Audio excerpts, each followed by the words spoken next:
நாள், இனிய நாள்.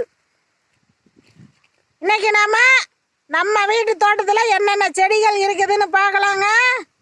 முதலில் மணத்தக்காளி செடி. இது 4 செடி இருந்தாவே நாம் வணக்கி பொரியல் செஞ்சு சாப்பிடலாம். வயிற்று புண்ணுக்கெல்லாம் ரொம்ப நல்லதுங்க. இதுதாங்க சாம்பார் பூசணிக்காய்.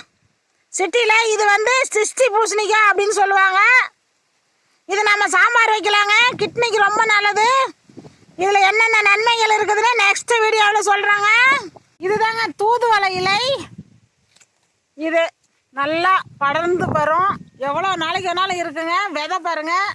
இது விதை போட்டாவே முளைச்சிக்கும். தூதுவளை இலை. சொடக்கு தக்காளி. சிட்டியில் அது சுக்குட்டி பழம் அப்படிமோ. நாங்கள்லாம் கிராமத்தில் நிறைய வயல்வெளிகளில் இருக்குங்க. இது நல்லா பழுக்கணும். குப்பைக்கீரை செடி. இது 4 செடி இருந்தாவே நம்ம பொரியல் பண்ணி சாப்பிட்லாம். நம்ம இது விவசாயம் பண்ணவே தேவையில்லை. அதுவாக நிறைய வந்துருங்க. மணத்தக்காளி.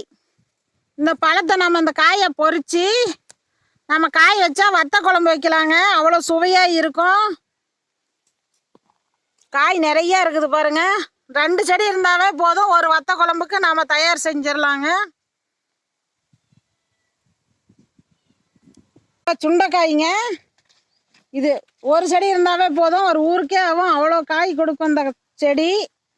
இதை நம்ம பறித்து சுண்டைக்காய் குழம்பு வச்சா அவ்வளோ டேஸ்ட்டாக இருக்குங்க. பப்பாளி காய்ங்க.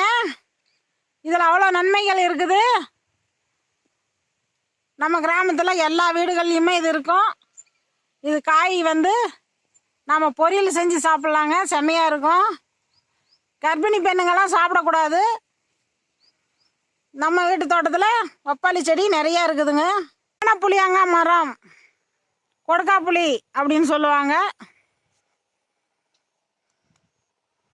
கொடுக்காப்புளி. இதில் பழம் அவ்வளோ நன்மைகள் இருக்குதுங்க. இது பழுகட்டுன்னு நான் உங்கள் வீடியோவில் சொல்கிறேங்க. அவரைக்காய், நாட்டு அவரைக்காய். ஒரு செடி போட்டாவே போதுமான அளவுக்கு காய் கிடைக்குங்க.